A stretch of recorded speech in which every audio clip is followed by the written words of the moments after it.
Hi, welcome to this panel, which is session titled Building Communities and Crowdsourcing. It's a privilege to chair or to moderate a formidable panel who I will introduce you to now. So at the end is Aidila Razak. She's an award-winning journalist at Malaysia Kini, Malaysia's leading independent news website. She's a special reports editor, exploring topics and issues that go beyond the 24-hour news cycle. She has 10 years' experience covering Malaysian politics and current affairs. Next to her is Marcela Turati, who's the co-founder of Quinto Elemento Lab in Mexico. I'm sure many of you will know about Quinto Elemento Lab. It was founded in 2016 by 4 renowned Mexican investigative reporters to work with and mentor Mexican journalists through the progress of their investigations. Its projects include grants, fellowships, and support in investigation. And the staff also publish their own investigations ranging from corruption and money laundering to the uncovering of mass graves in Mexico. Marcela has reported on human rights, social development, and the impact of drug violence and its victims. And in 2013, she received the Louis Lyons Award for Conscience and Integrity in Journalism, granted by the Nieman Foundation at Harvard.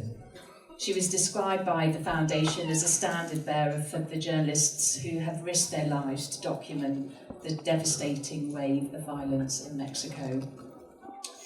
Next is Priyanka Raval, who's a reporter at the Bristol Cable. She specialises in the world of work, racism and race and social movements. The Bristol Cable is also well renowned for redefining local journalism through community action and cooperative ownership. It was founded in 2014 in Bristol in the UK, and the organisation is powered by members who all have a say and own an equal share in their media cooperative. And then finally, next to me is Julia Hildebrand, who is the project lead of B&B, which is a community engagement platform for public interest media. The project started as a collaboration between Correctiv, which is Germany-based, the Bureau of Investigative Journalism, which is where I am from, and the Bristol Cable, and also Veronica, who saw the need for independent technology for independent media. B&B aims to empower more people across Europe to start and run local, independent and community-driven and membership-financed newsrooms in order to bring more diversity to our local information ecosystems. Before that, Julia was working with the Dublin-based social startup changex.org on building a platform that makes it easy for people to find, start and invest in ideas that transform communities, and on implementing the first social media strategy at Deutsche Welle, Germany's international broadcaster. And I'm Rosina Breen. I'm the CEO of the Bureau of Investigative Journalism in the UK. So Julia, I want to start with you really by asking what community means to you and what you think the power of community is in journalism. Yes, so community, I think, is often used at the minute in the same terms as audience. So a lot of people just talk about community and audience just interchangeably. But really, what I think about when I think about community is a group of people who really share one goal, one interest, one vision maybe for what we're doing, and are also able and invited in to collaborate on it, to be part of it, and who actually actively feel part of, then when it comes to journalism, of what we're doing, what we're trying to achieve as an organization. So it's not enough to just basically talk to people and ask them for feedback every now and then, but it's really about building the organization together, like the Bristol Cable, for instance, is doing it. And it's a much smaller group of people than your whole audience in the end, probably. We talked a bit about whether it's topic-driven or geographical communities. How do you define community? Yeah, as said, like a community is defined by its shared interest and its shared vision, so that can be different things. And local geographic community is a very obvious one, because if we all care about the place maybe where we live, that is a common interest. And we want maybe our children to grow up in a safe place, or we want to, we want the place where we live to be the best there is. So that's an obvious one to build a community around, like a geographic one. But it can also be around other topics, of course.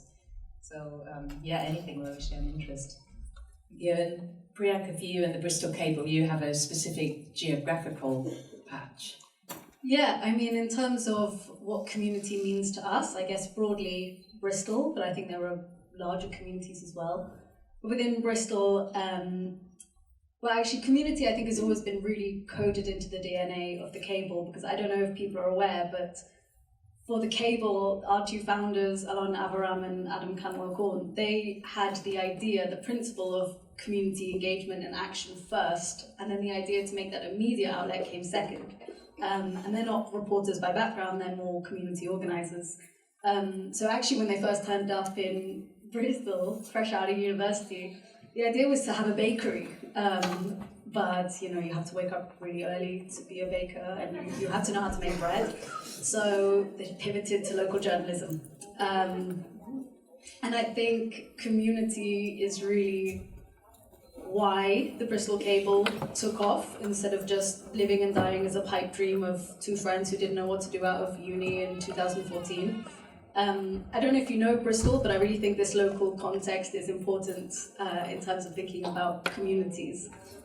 With this tiny city in the southwest, population of about 700,000 people, and we have a real spirit which probably has made international headlines sometimes, of a community which really likes to take things into their own hands. Like, we have Banksy.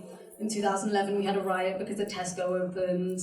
If we don't like a statue of a slave trader, the community just takes it upon themselves to dump it in the harbour. So I think with that spirit combined with this vision that our founders have, it really, it took off. And I think initially, the tools for getting that community engagement and buy-in for the Cable were really rudimentary. It's like an A4 piece of paper, stuck with some really dodgy graphics, just stuck on shops, and going door to door and meeting people and telling them about the Cable and getting them to be involved. And then there was some workshops and wider community consultations where people were asking, what do you want? We're thinking of pioneering a new model for local media. People of Bristol, what do you want for that? And that kind of gave it the mandate of what it would go on to do and what it would be. And it also formed the first volunteer team who were, working for free and out of a living room in the beginning. If you're asking, what is the power of community, it's the reason that we exist, as well as how we do, why we do, what we report on. And it's thanks to them that, 10 years later, we've got this established media outlet. We're a quarterly print magazine, about 30,000 copies go out 4 times a year to venues all across the city. We're online and we are member funded, so we have 2,500 members at the moment, paying upwards from £1 a month is the minimum, and then it can be up as far as people can afford. And sorry, am I going over? No, that's great. A little bit? I guess communities are also what make us sustainable. So at the moment we are 60% grant funded by a philanthropic organization in America, who I think are probably drawn to funding us because we are offering the promise of being self-funded at some point in the future. 35% of our income is membership, which is great, and we ideally would like to flip those numbers as time goes on. And just 5% of our revenue is from advertising, and this is very strictly governed by an ethical advertising charter, which was also created by our members. It's funny, I just remembered that one of the early slogans apparently was on the streets between the sheets, but this was vetoed, and I think you can see why.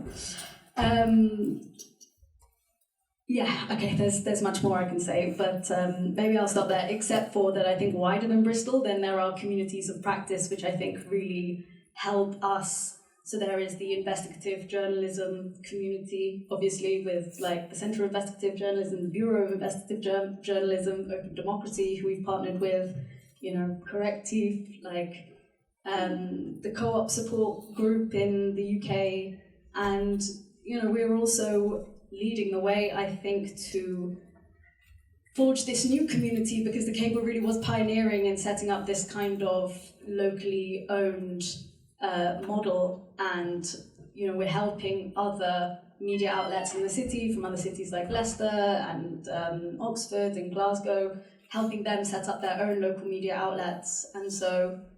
And also, you know, when in 2019 the government did a consultation on the sustainability of journalism, it was the cable who was one of the people who gave evidence in that select committee to say, you know, that this could be a solution. This is a way to make journalism sustainable, and this is how to save a local media scene in the UK, which is really in crisis. Like almost 200 newsrooms have closed since 2005. So yeah, okay, that really is. I was just going to ask, just on the point of your foundation mandate, action first, media second. Do you, I mean, maybe it's a generalisation that, you know, many legacy newsrooms are sort of very straight down the middle, very impartial, no campaigning, no advocacy.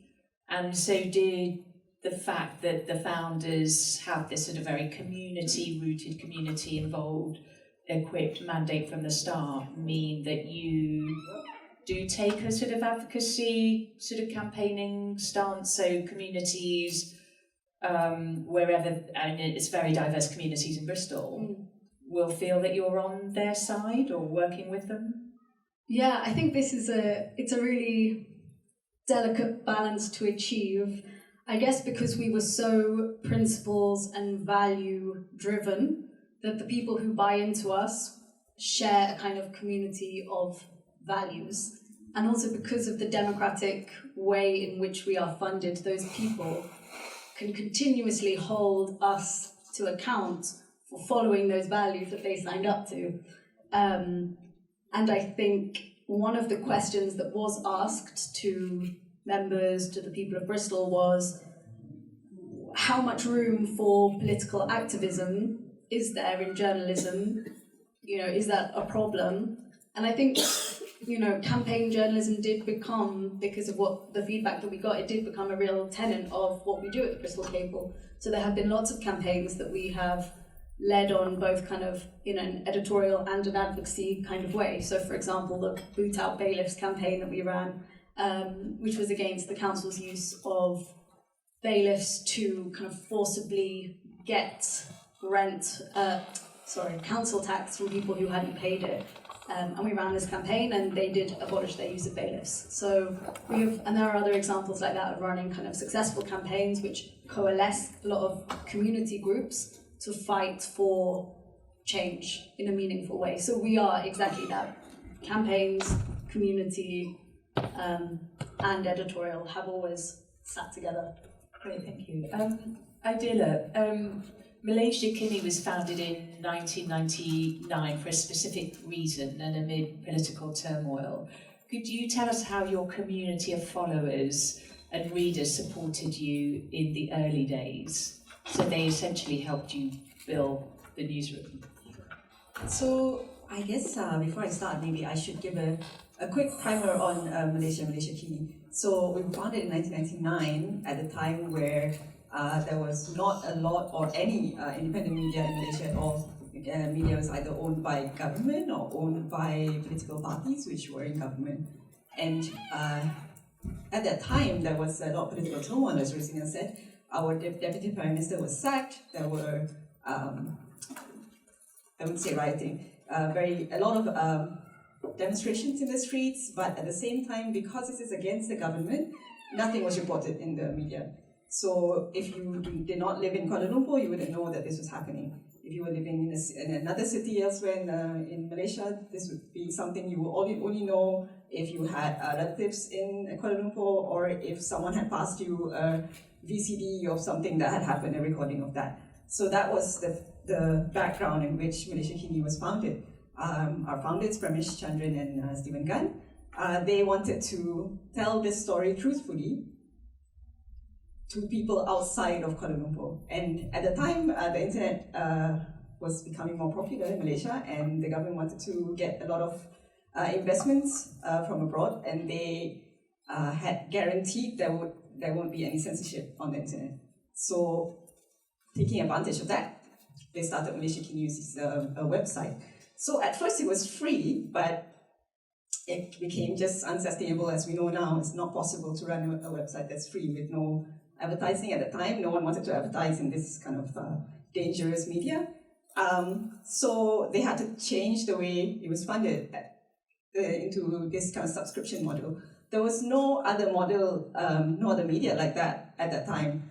Even the New York Times was not subscription at that point. Later down the line, we had New York Times come to Malaysia Kini to learn the subscription model.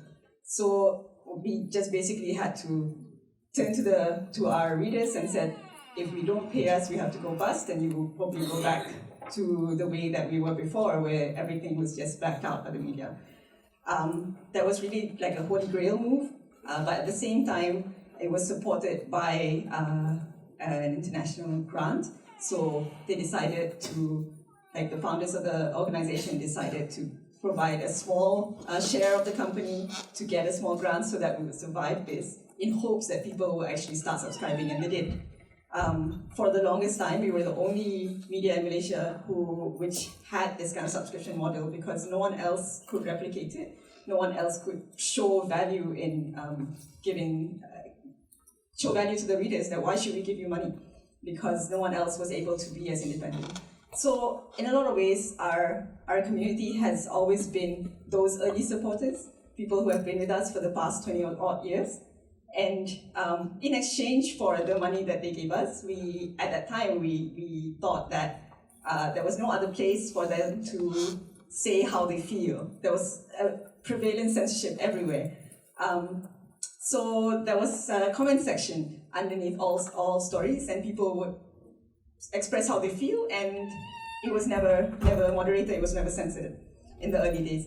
So people felt like this was an avenue for them to have a say in what was happening in the streets, what was happening in the country, and we used those comments to actually turn into stories as well. And because Malaysia Kini was very different from other media at the time, it was read by people in power. So you could see that our stories were cited in Parliament, etc. So our readers felt that if they leave comments and then it's picked up by Malaysia Kini to become stories later, they actually have an avenue to actually speak to power in a way.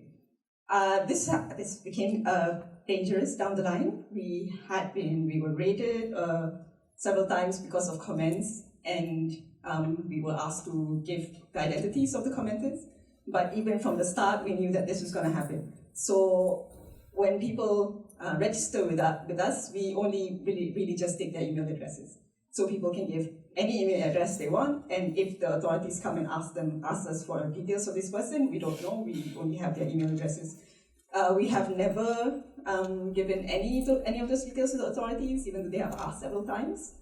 And so far, even though, of course, now we have Reddit, we have so many Twitter, we have so many places where people can express their views. But the comment section in Malaysia Kini seems to still be very alive and thriving, and still is a reason why people want to continue subscribing. I think I'll stop there.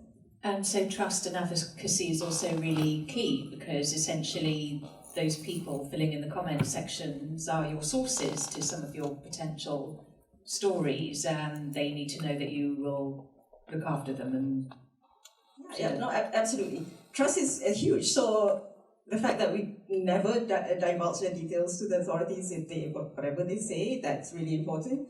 And the fact that they trust us, I mean, it sounds really bizarre. Like, why would someone not just email you information instead of leaving a comment under a story? But even to this day, people give us tip-offs in the comment sections. I still don't understand. Why can't they just, email us and use some encrypted mail? But still, they leave things in the comment section, because I think this is this culture of trust that they think not only do they want to communicate to us, but they want to communicate to other people who read Malaysia Kini. They want to communicate to people in power to say that there is this information that's out there. Maybe if you don't behave, Malaysia Kini might pick up on this. So maybe that's another reason as well. I also like the fact they contributed physically to your building. That's right. Yeah, actually they contributed physically in many ways. The comment section, as I said, it's dangerous not just because we get raided over it, but we also were charged with contempt of court over a comment about the judiciary, and we, even though we fought that legally, we were fined RM500,000 ringgit. I don't really know how much that is to you for an organization, but for an independent organization like Malaysia Kini, you had if we didn't raise that fund, we could just be bankrupt, basically. But overnight, we basically just put out a call out to say we've been fined 500,000 ringgit, RM500,000 ringgit. We need this money, otherwise we'll shut down. And overnight, we raised that amount from our supporters. People were giving small amounts, so the amount. We did an analysis of the donations that we received. Most of them were 10, 20 ringgit, so what the cost of lunch, basically. So overnight, people were donating that much money, and we had even more for a legal defense fund after that.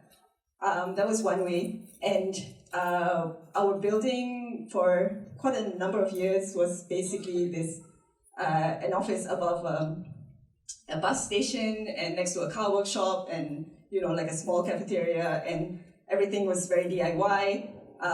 At one point we got our internet cut because literally it was just like wires hanging out of the window. So someone just went there and literally cut it.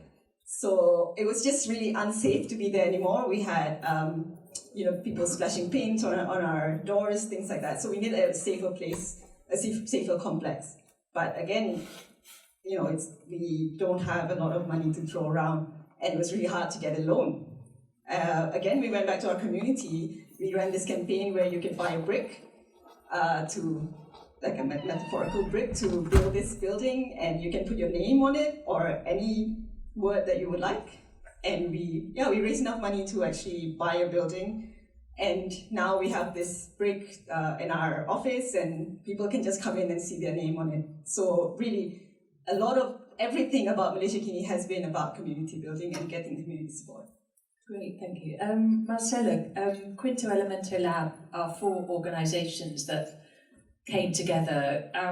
Could you tell us about the reason and importance for this collective approach to journalism in Mexico? Quito Elemento Lab is one organization that is many times do collective work, no? And we do investigative journalism since 2016, and I don't know, many years ago, like a decade ago, we Mexican journalists worked together first for security reasons, no? Because this is one of the deadliest countries in the world for journalists. And second, for economical reasons, because the people don't pay for journalists. No? And now we are like creating some strategical alliance to unite forces and capability and expertise to have more access and more impact in our different audiences. No? So we create communities among journalists first, because we help or journalists who are on risk or journalists who want to publish something. They don't have a media, or they don't have support, or they need an editor. So we work together, but at the same time we create networks among editors, among journalists, to try to work together many big investigations, no? And we produce also our own investigations. And in the organization, the human rights violations and the missing people humanitarian crisis that we have now in Mexico is one of my topics. No?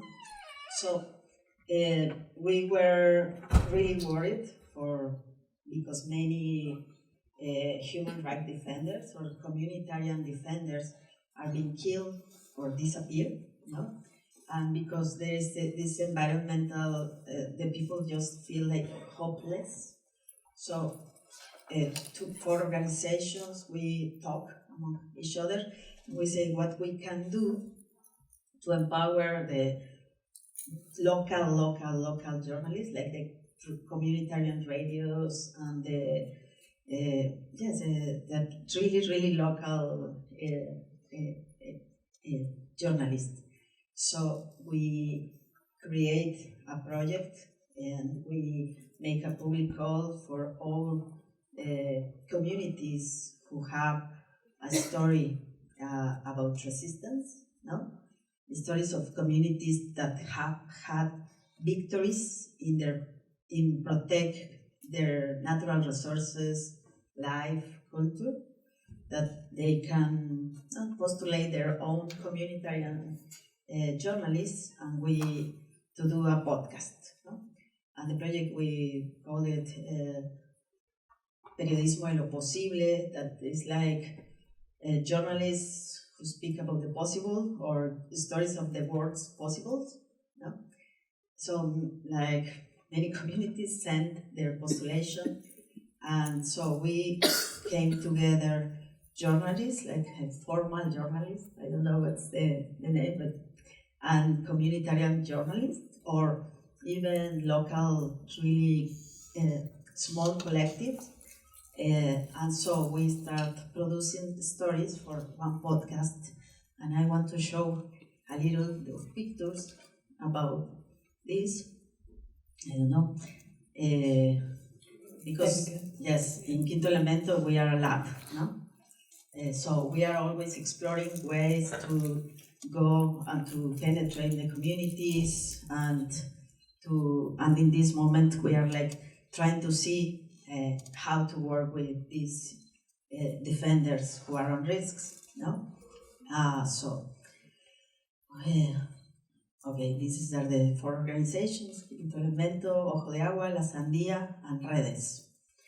And this is the public call, and then the communities send their postulations, no? They like all the people, they say like, okay, this is the 2 of the community they can participate in our name, and because we don't want extractivist journalists, that these journalists that go inside and they extract the story. We want that the same community say like, okay, the one, it has been this man and this woman, because we ask for parity, no? Like one, at least in the team, one woman, no? Because there is a lot of machismo. And yes, I say, and the communities ask to the groups, you have to present the project to the whole community.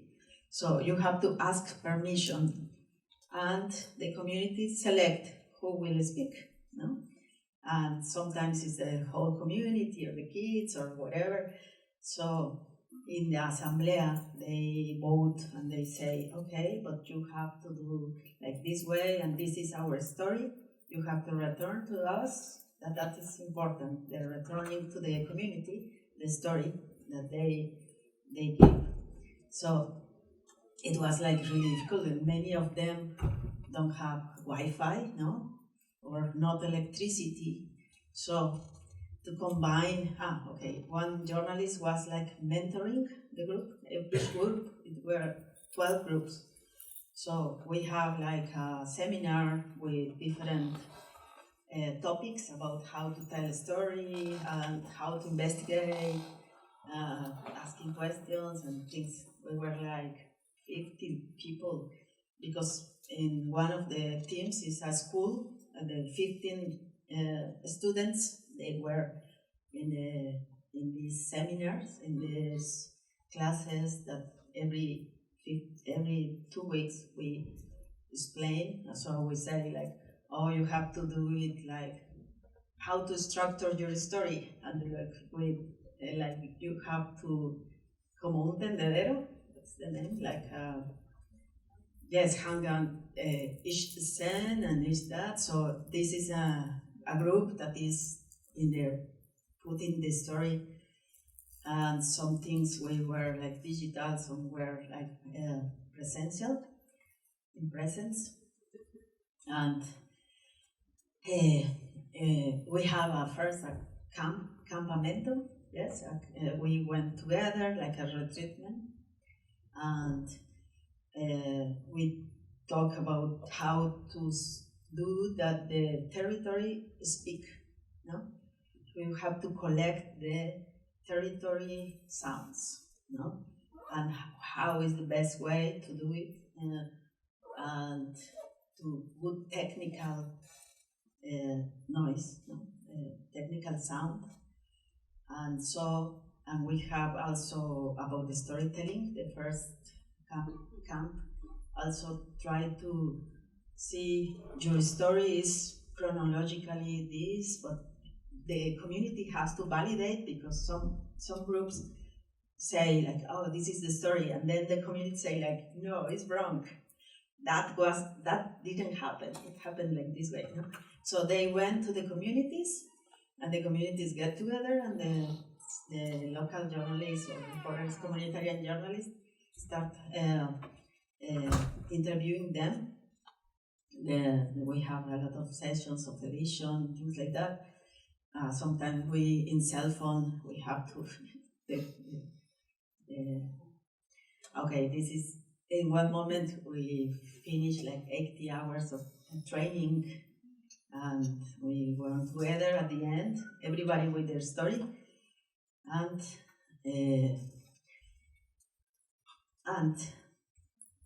at the end, that is the beautiful thing, is that each team is presenting the podcast to their community.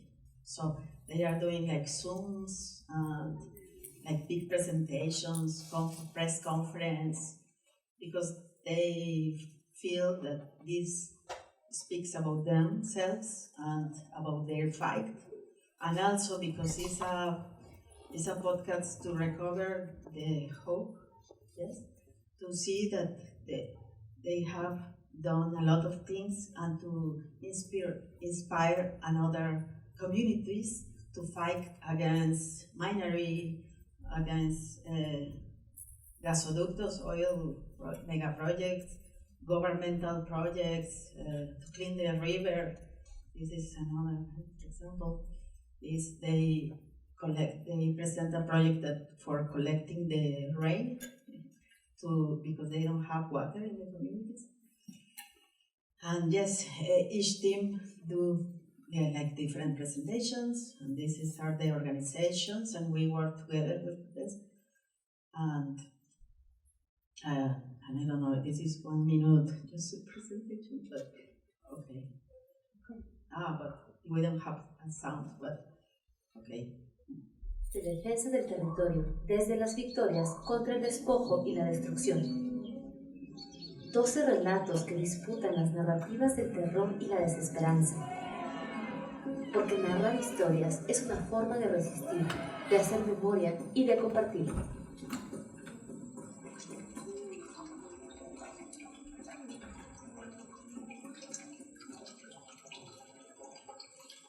Okay, this is like really new project, but we are like really happy. Many media are like interested in the fight of in these communities, and also they are using it to empower themselves and to validate what the community's story, and empowering themselves. No, so that's what I want to talk. Inspiring it essentially action through storytelling, and it was a project proposal around resilience and hope, which is probably a bit of an anathema to journalists and newsrooms.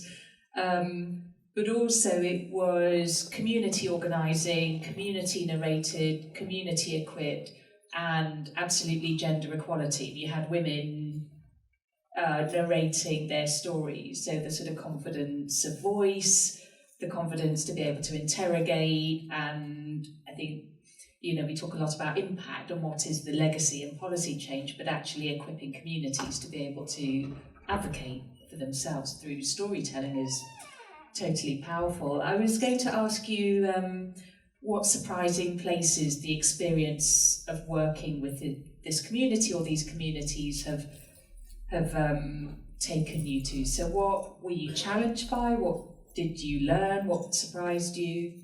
Yes, I learned a lot of things. I was pushing them like a journalist, and I realized that they felt personal. When I say like, oh, your story is not so good, you have to make a better craft. And so one moment I say like, oh no, they are feeling that I am disapproving their story and their fights. So, because many times they are the narrators or the reporters, but they are the protagonists of the stories. So for me it was like, so I have to apologize to the whole team, to everybody. I say, sorry, with my objectivity and all my baggage, I didn't. Yes, I did. I was not good talking to you like a reporter. Yes, and pushing you because you are living these stories, no? And then also, we learned that we have to respect the communitarian time to tell their stories. Sometimes they are on risk. They have some secrets that they don't have to develop, no? And also sometimes you need like a protagonist, and later if you say like, oh no, we have to find one, and for the internal process in the community, they can fight at the end because you want a character, and no, this is like really communitarian. And then another thing that I like is that this is not only a journalistic piece that dies with one click, no? This product can be used in different ways, a promotion of resistances process, or pedagogical instrument for other communities that want to fight against minery or oil ducts, gasoductos, or cleaning the river. No, it's a journalistic podcast, but can be used for the same community to validate their own story and empowering and their efforts. So they're like really happy going and presenting, and also this is for their fight. They can use it to continue fighting and presenting and talking in different spaces, just listening the podcast, and that is like really narrative, in a narrative way, that an emotional way, that is another kind of connection, and not like NGO only denouncing. It's like another kind of connection, and they more emotional, so more people is open to listen to their stories.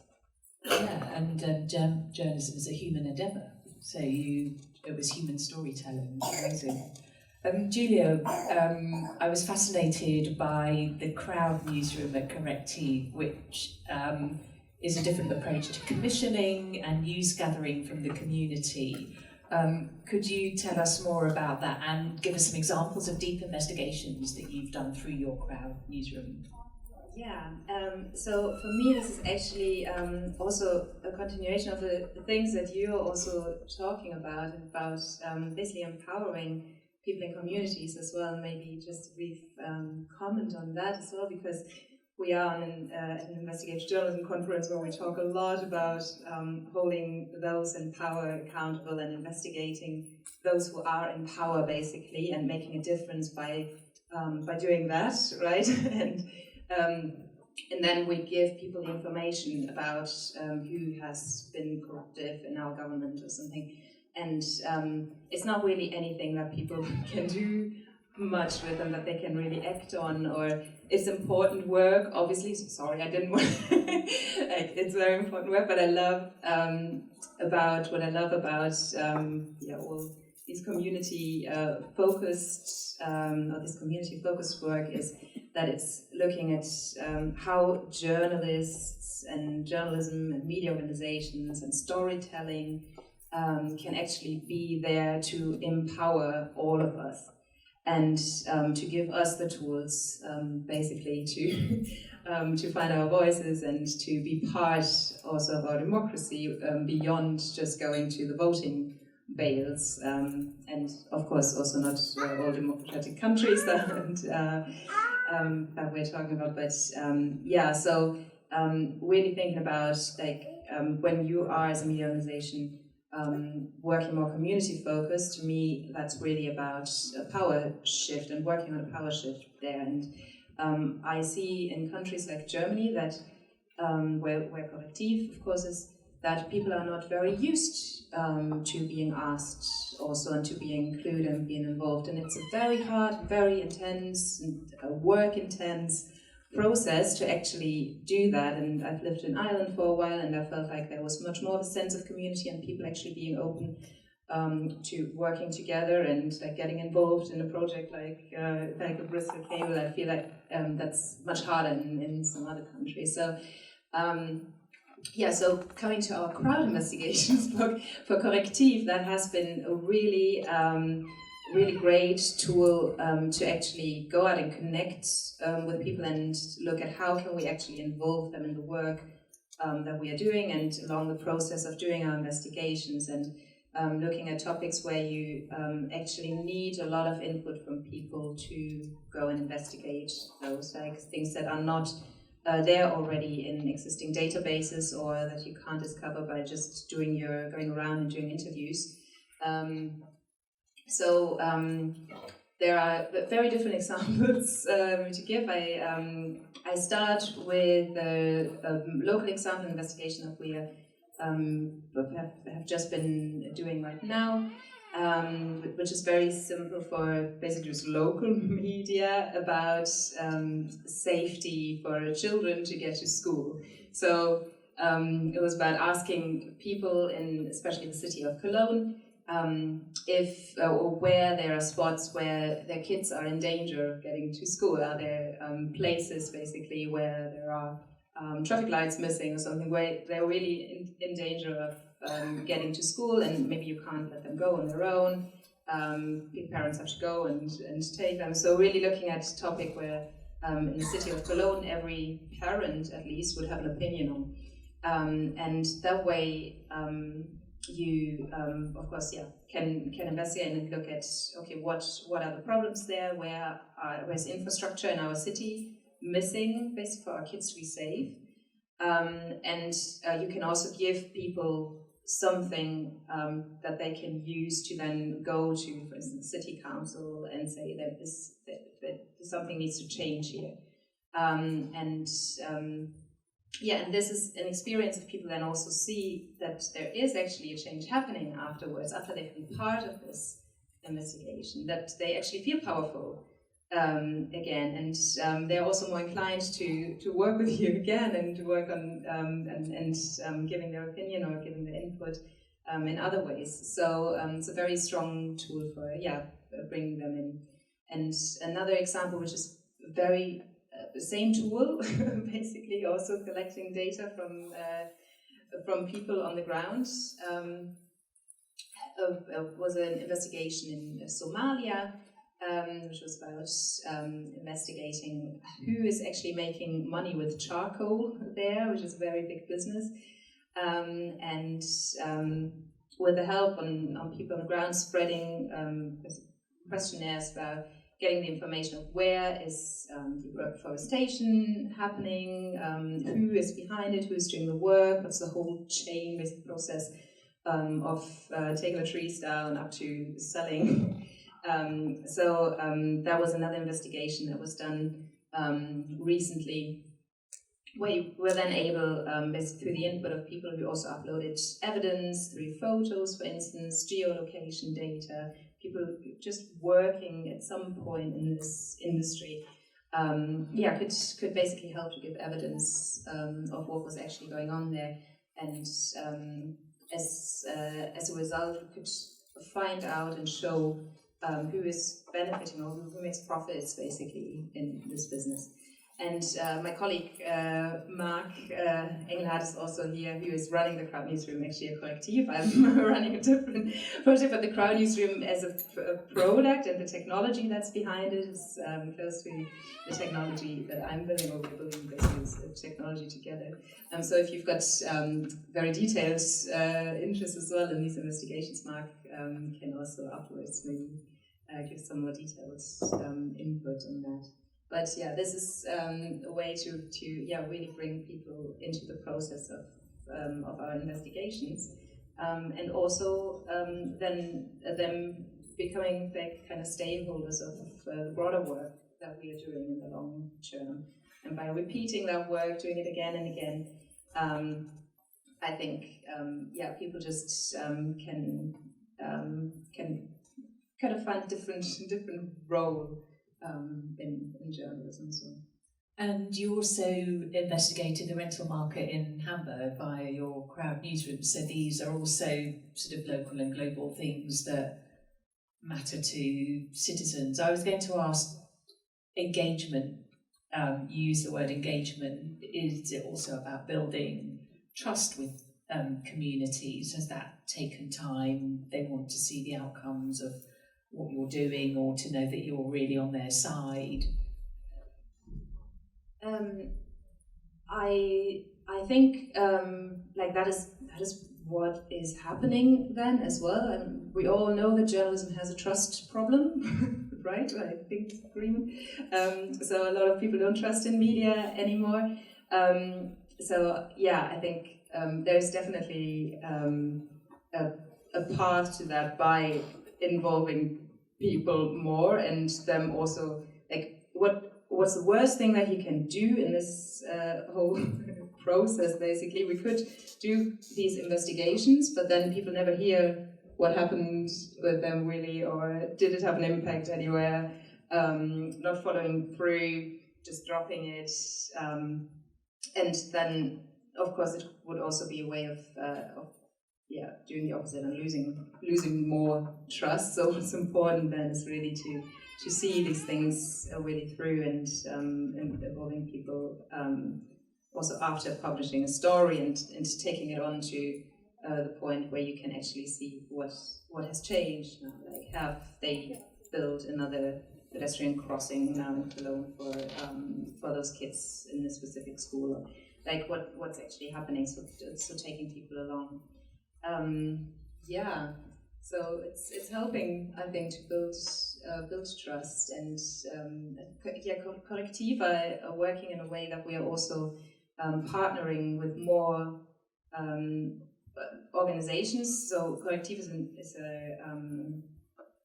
is doing like national reporting basically, or also international reporting now. But for instance, we do a lot of crowd investigations with our local network, which is Collective Local, and a copy of the Bureau Local in the UK. We partnered on setting that up in Germany. So it's a big network of local media all over Germany. It's about 1,600 local journalists now that are part of this Collective Local network. And when we have an investigation where we need to get through to people all over Germany, we go through that network as well, and all these local journalists do the same investigations with their communities in their local areas. So they have the trust and build the trust there, and use the same tools, and then we can look at the results together and do investigations together. So in terms of building trust, I think it is very important to just be present, to be on the ground, to be visible, and not to be like this just like high up organization that's just publishing stories and you don't really see them. Network Collective is also doing a lot of events, and we've been running festival. We're always out there and talking to people, and also as a national organization trying to be very close and doing that as well through partnering with those with other networks as well and other media organizations. So journalism through scale and closeness, really. Priyanka, the Bristol Cable prides itself on a deep community approach. You've talked about that well. Could you give us an example or two of investigations that you've done using communities? Yeah, I mean, it's hard to limit it to one or two. But I guess maybe the immediate example that springs to mind is when the pandemic hit, and my former colleague Luke is here. I remember him and I that day before we were all deciding to work from home, like stayed late and made a huge survey about like what is it that you want to know? Like the scary thing is happening, people of Bristol, what do you need to know? From that and the masses of information we got, we developed this like twice weekly newsletter, which no other news outlet in Bristol was doing, just compiling like statistics, need to know information, new services that were opening, where are the new vaccine centres? It's so horrible to recollect. But although it was kind of like a go-to place of information. And also I think it kind of proved to us that investing in the community really does pay dividends, because during that time of the pandemic, so many newsrooms were making redundancies, laying people off, were really tanking with their ad revenues, and actually the cable was thriving because people were seeing it for the public service it really was. And we still run a newsletter, an award-nominated newsletter, which is kind of just brief news and brief stories about the city, a brief overview of what we've covered, and a really good way of like talking directly to our members.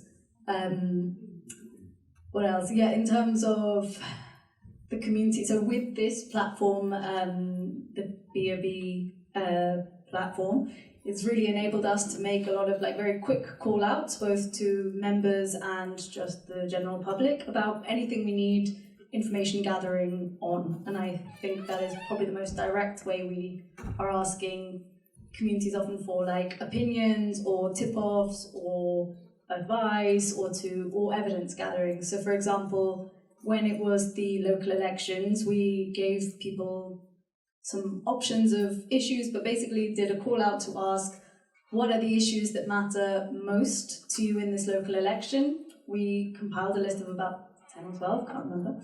And then with that list, all the hustings and the events that we were holding, or the interviews with politicians that we were doing, we could directly ask them about the issues that people had told us they really care about.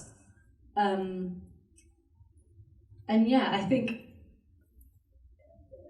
like another example also from the election is that we teamed up with Open Democracy, I think, as I said, about the use of kind of misinformation on a lot of the political like leaflets and campaigns that were going around at the time. There were some really dodgy bar charts, which would have like Liberal Democrats winning here and a bar graph which looked this high, and actually if you read it's just 2 votes, and that's a funny example. But there were other things like misinformation on Facebook and the things that were going viral that we asked people to send in to us so that we could build a kind of analysis of what was actually true and what was not. So that like misinformation service was, I think, really, really vital. And maybe one last example, if I may.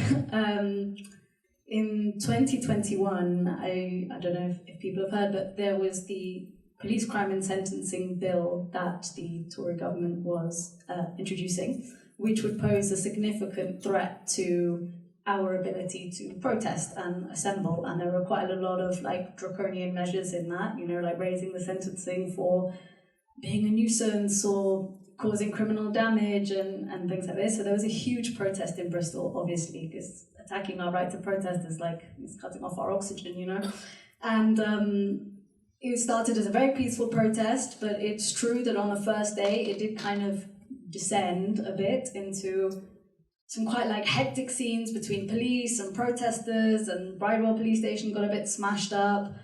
But the thing was, in the mainstream media the next day, everyone was talking about these protesters as if they were this like violent, angry mob who were smashing everything up and, you know, causing wanton destruction. And like me and my colleagues were there, and it wasn't really like that.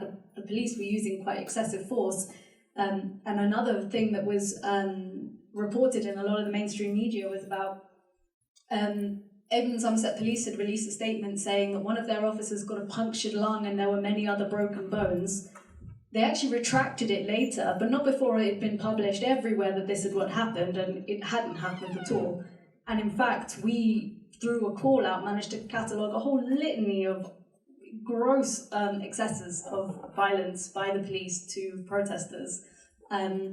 And that not only helped to correct the media narrative, and you know, then we were asked in retrospect by certain national outlets, oh, can you actually just write something for us which tells us what really happens?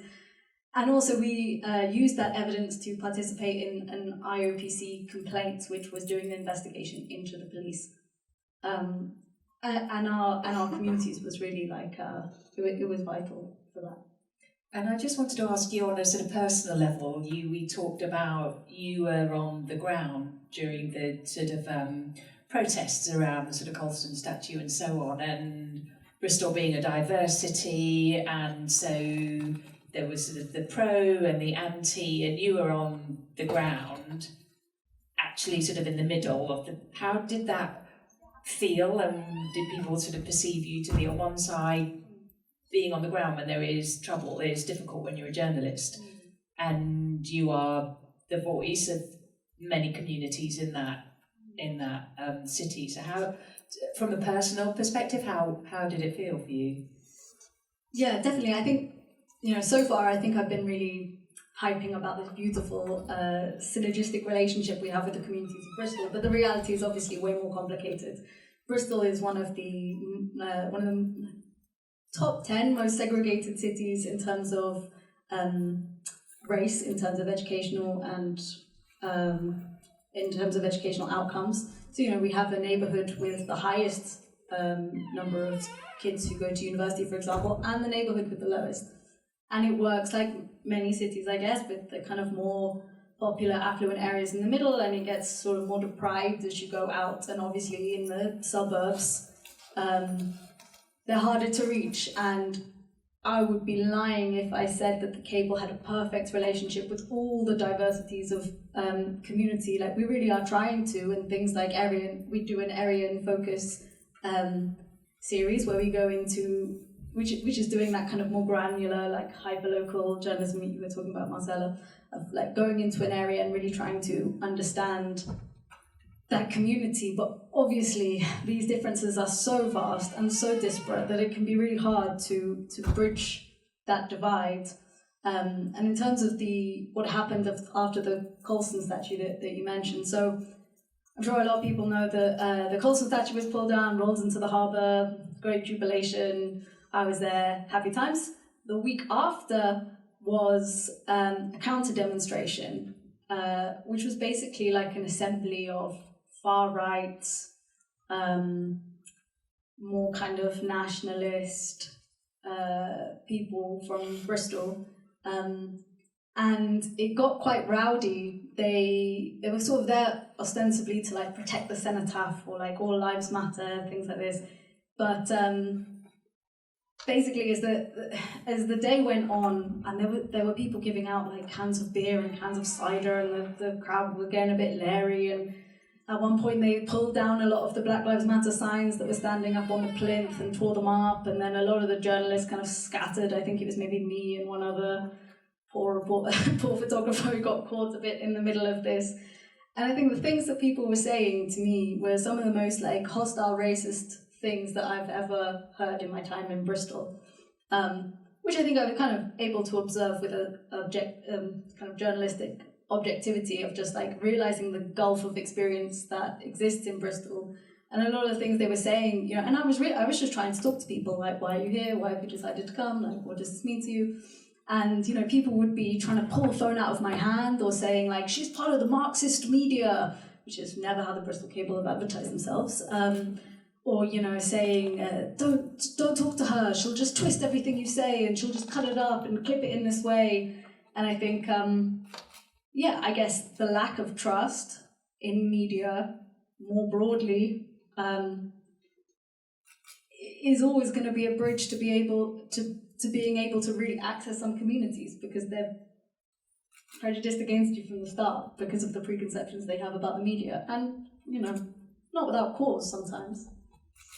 And so trust and cohesion are really important in terms of community. Ideally, I was just interested in terms of the political landscape now, and clearly your audiences trust your community, trust you because you are sort of fighting for democracy. And so is that too simplistic? I guess for the longest time, we were fighting for the same cause as perhaps most of our readers, because we started in that period where this person was thrown out of government, and that was a symbol of us sliding into a period without democracy, etc. So we were moving from there and trying to get more democratic and have more due process. And we believe that we were fighting for the same thing as our audience. So over the past couple of years, we've had a lot of changes in government. We've had maybe three prime ministers over 2 years. And the person who was chucked out of government in 1998 is now prime minister. But for Malaysia Kini, we still believe that our role is to keep people in power accountable. So even though this new prime minister is supposed to be the beacon of democracy, etc. So there is, at this point, a sort of gulf, I wouldn't say gulf, so a bit of a fissure between the Malaysia Kini editorial as well as the community. You can see it a lot in the comment section as well, saying that, well, Malaysia Kini is just basically attacking our beloved government, which we have fought very hard to get in the past 20 years. So there is this issue of trust as well. But at the same time, like we believe that our role as media, and for the past 20 years, these things that we have been fighting for is not connected to a person or a certain political party. We believe that our cause is the values that we want to protect. So, but yeah, there is this kind of split with the community that has been supporting us all this while. But I think it's improving because we have stayed the course. They realize that we're not here to be someone's propaganda machine, and we have not seen a massive drop in subscriptions. There is still a lot of noise in the comment section, which we still keep because we believe that that's their right as subscribers to comment on our editorial policies or how we report. But yeah, changes within political systems would cause that kind of issues, especially for an organization like Malaysia Kini, which really politics is the bread and butter issue that we report on. Great, thank you. Before we go to questions, I'd like each of you to offer your one key tip for building community and crowdsourcing for anybody who's interested. What would be your one key thing? Marcel? One, collaborate with others. Other, dedicate time for distribution. Many times we only publish the story, but we don't spend time thinking how the community, how we have to give it to the community, how they will consume these stories, because there is a lot of, many times we spend the resources in like the website, the art and design and things like that, and programmation, but not in how they will use it and how to habilitate that they can use it, appropriate. And sometimes they ask you for more information how to maintain the contact. And when you receive these kind of questions, you don't know. Like, oh, I was thinking only in this story. And I think that we had to plan, yes, to think more about the after. What do they need, what do they want, and how to habilitate in your organization this answer. Relationship building. Idina? In a similar way, I think it's about listening. I think there's a danger, of course, that journalists or media organizations believe that they're the expert in whatever that they're reporting on. But obviously, the people who are living it are the experts, as we know.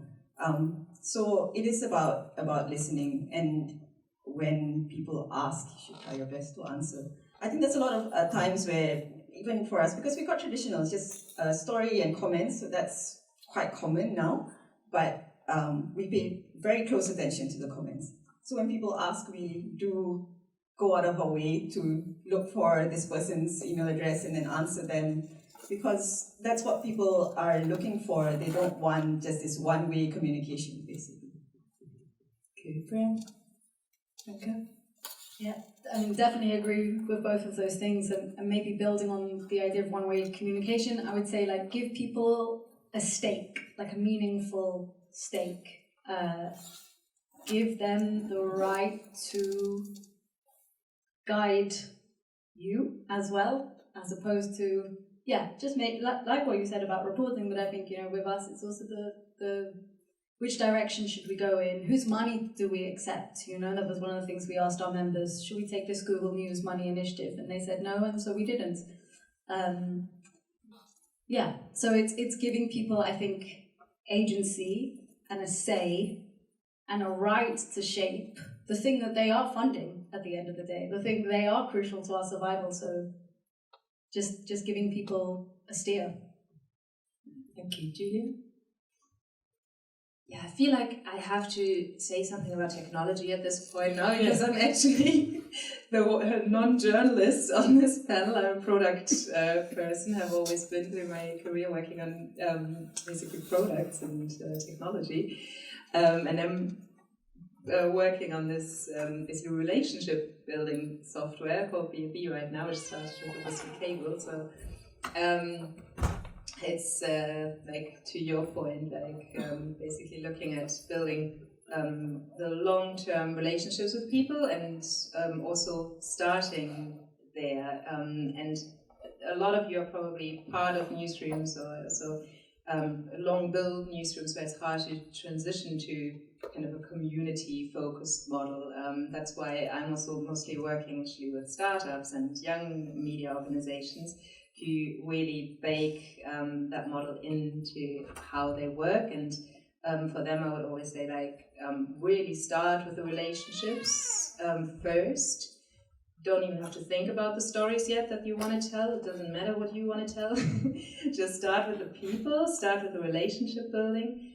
And then on the tech side of things, make sure that you put the right tools, technology in place early and from the very beginning when you're doing this, so that you're not stuck in some closed Substack system or like something that basically builds a wall around what you can do and around freedoms of how you can work actually with your community and how you can also monetize your work.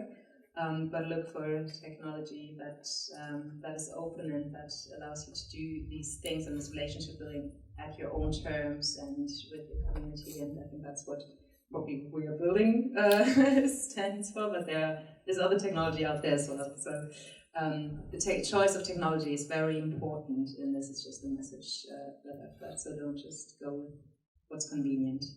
Great, thank you.